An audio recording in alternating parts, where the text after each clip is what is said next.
Now, we're going to talk about prefabs. Now you've now changed a lot of settings, and you would need to do that for every new metal box sprite we put in the scene.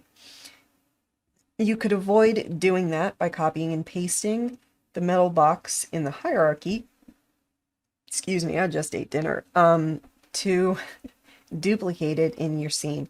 But that would cause two problems. Number one, if you realize that you want to make a change, for example, reverting to use the center to sort, then you would need to change that setting for each individual game object that you have duplicated, and that could really add up. That's a good point. You want to create objects that are reusable. There are a lot of reasons for that, but basically, to keep your friggin' code clean, you don't want to have to copy and paste code or objects or anything over and over. You want to make something that's encapsulated and reusable.